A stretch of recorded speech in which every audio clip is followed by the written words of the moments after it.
Hey guys, welcome back to another one of my ever popular talking point videos.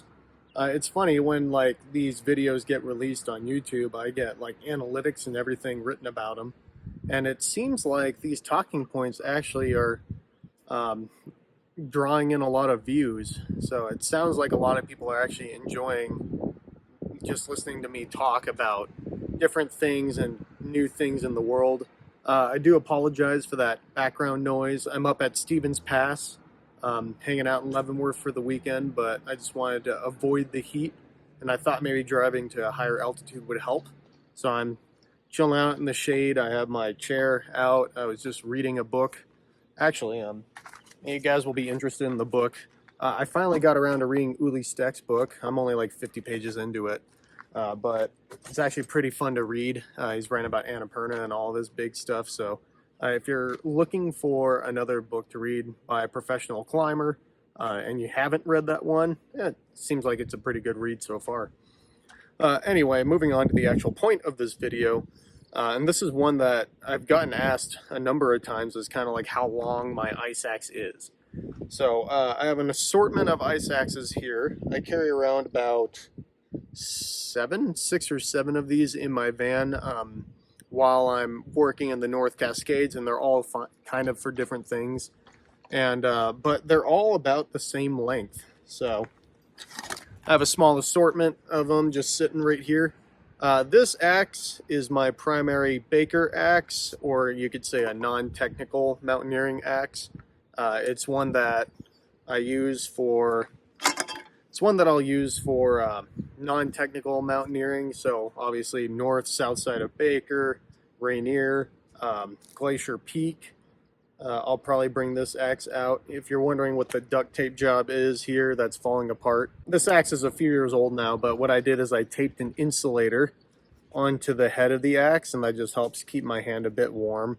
I would use this axe on larger mountains too if I ever get a chance to guide them. And that insulator just helps with not making your hand as cold. But there have been a few times on Baker early season when it's like really cold, and that actually is pretty nice. So I kind of just leave it on there. It does make it weird to like pound in pickets or self-arresting. It could chip out a little bit there. So my answer to that is I just use clients' ice axes for demoing everything. And if I have to, I can pound something in, but I don't really have to with this axe that much.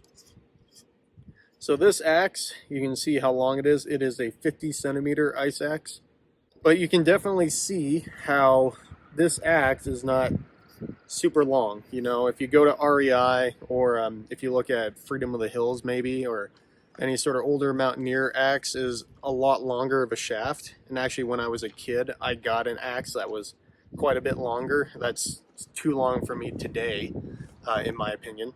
And the idea with that is the axe, which is another thing you'll hear about these sort of axes, is these are walking style ice axes.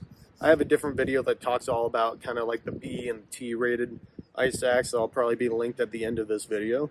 But for a walking ice axe, the point of it was kind of for self-arrest and a third point of balance. So you have your 2 feet and your ice axe. So I guess actually it'd be more like a second point of balance because you're moving your foot while you have this axe in here and you keep 2 points of balance. When you're walking on like a flat glacier, like maybe a glacier walk, or if you go with a company that does guided glacier walks, they may give you a longer ice axe because you're really using it for that third point of balance, but you need that spike there to possibly do self-arrest. Usually glacier walk companies, you don't really self-arrest too much there.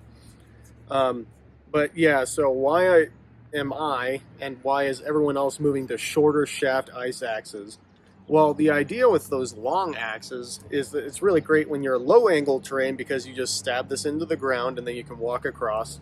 But if they're really short axe, then you're bending over super far and that's throwing you off balance on flat terrain. But the caveat to that is if we move to steeper terrain where it's more likely that you're going to use an axe anyway, if you have a super long shaft, that can actually push you away from away from the slope. So if you're putting the axe in here, it actually cocks you at an angle because it's so big, and then your arm is so high that it actually pushes you away from the slope. So having a smaller axe is nicer because when you stick this into the slope, your hand is relatively close to the snow while you're on that uphill terrain. Another thing that myself and many more people like to do is they also carry trekking poles.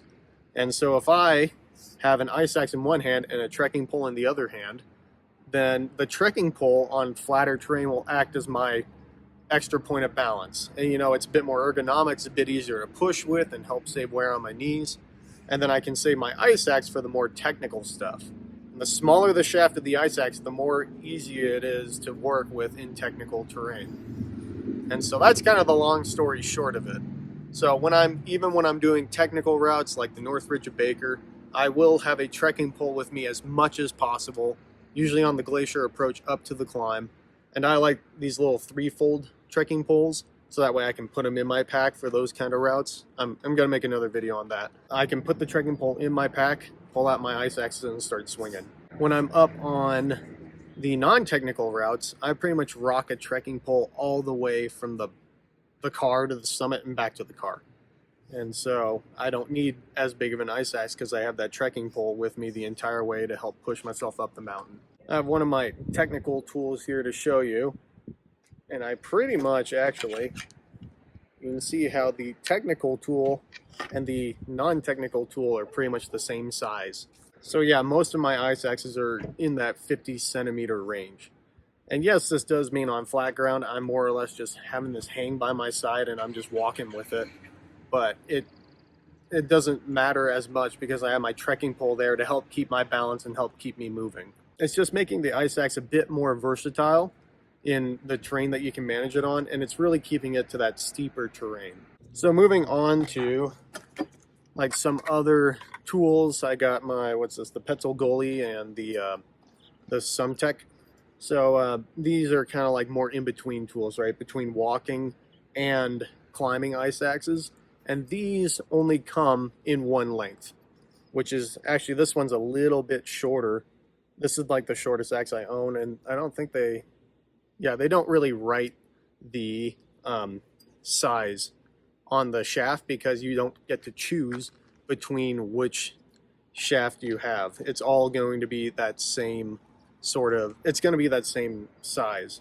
And this axe really comes into its own for ski mountaineering or any sort of climbing where you can, easy alpine ice sort of climbing.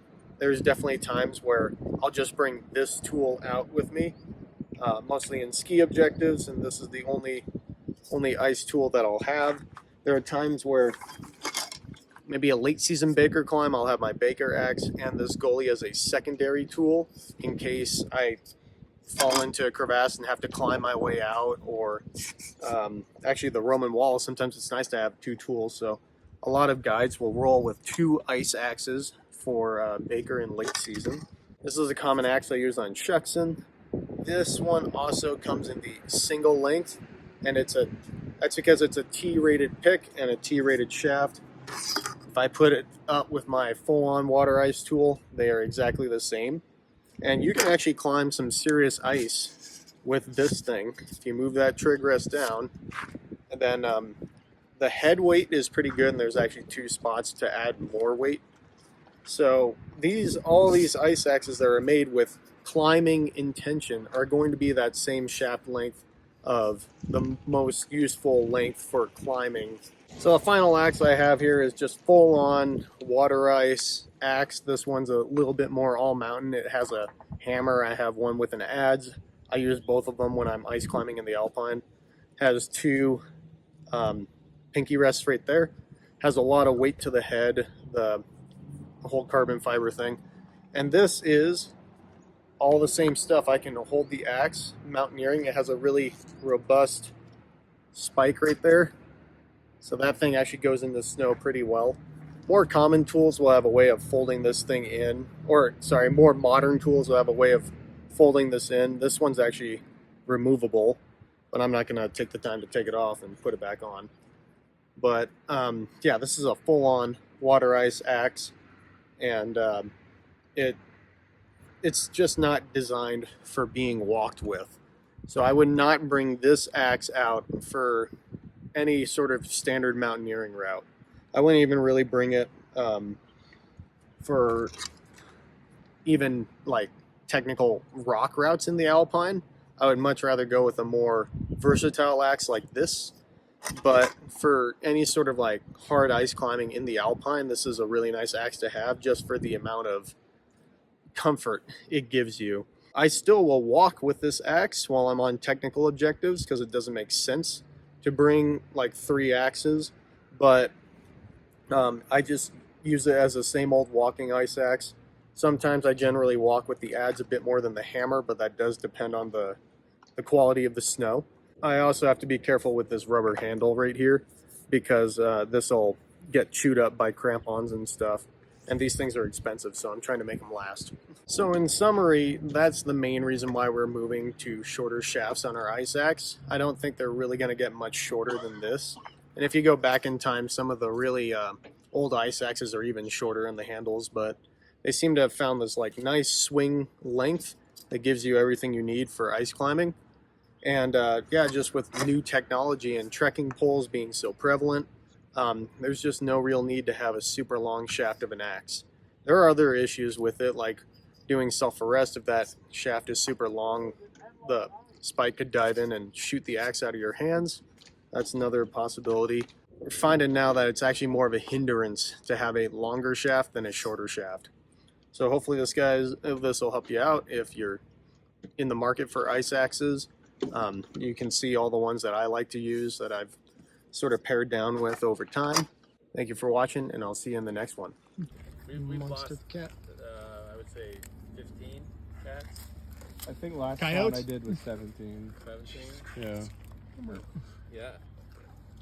Yeah, like He's still kicking.